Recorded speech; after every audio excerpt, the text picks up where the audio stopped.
Bihar board matric परीक्षा में दोस्तों आपको द्विघात बहुपद ज्ञात करने के लिए दो तरीका से पूछा जाएगा। पहला तरीका आप देख रहे हैं कि प्रश्न कह रहा है एक द्विघात बहुपद ज्ञात कीजिए जिसका शून्यंकों का योग तथा गुणनफल क्रमशः -3 और 2 है। तो दोस्तों यहाँ पर आपको क्या दिया गया है, शून्यंकों का योग दिया गया है, योग, और गुणनफल दिया गया है। ये एक पहला तरीका है। और दूसरे में क्या होगा कि आपको ये योग नहीं और गुणनफल नहीं दिया रहेगा, सिर्फ आपको शून्यांकन दिया रहेगा। तो आपको उसमें दूसरे तरीका से बनाना पड़ेगा और इसमें दूसरे तरीका से बनाना पड़ेगा। ये दोनों आपको 2 या 5 नंबर से बिहार बोर्ड मैट्रिक परीक्षा गणित में पूछे जाएंगे। तो पहले बनाते हैं इन प्रश्न को। तो प्रश्न में आप लोग समझ गए होंगे, कह रहा है कि द्विघात बहुपद ज्ञात कीजिए जिसका शून्यंकों का योग दिया गया है कितना, -3, और शून्यंकों का गुणनफल दिया गया है 2। तो हम लोग यहाँ पर लिखेंगे सबसे पहले सॉल्यूशन या हल लिख दीजिए आप हिंदी में। तो हम सभी जानते हैं कि शून्यंकों का योग क्या होता है, अल्फा प्लस बीटा।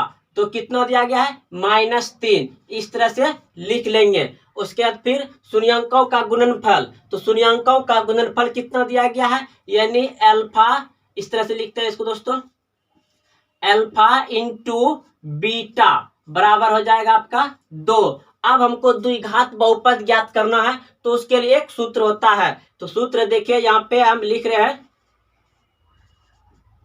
द्विघात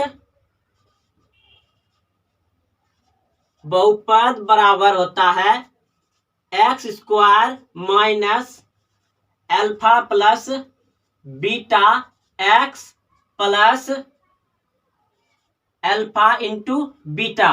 दोस्तों इधर बराबर दे करके 0 नहीं दिया जाएगा।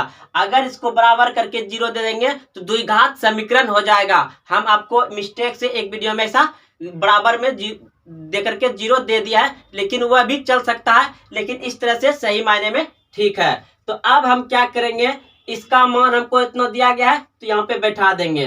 तो ये हो जाएगा x² माइनस, यहाँ पे इसका मान कितना है, -3, तो -3 लिख देंगे। उसके बाद फिर x, फिर प्लस इसका मान 2 दिया गया है तो यहाँ पे 2 लिख देंगे। अब फिर यहाँ पे बराबर देंगे।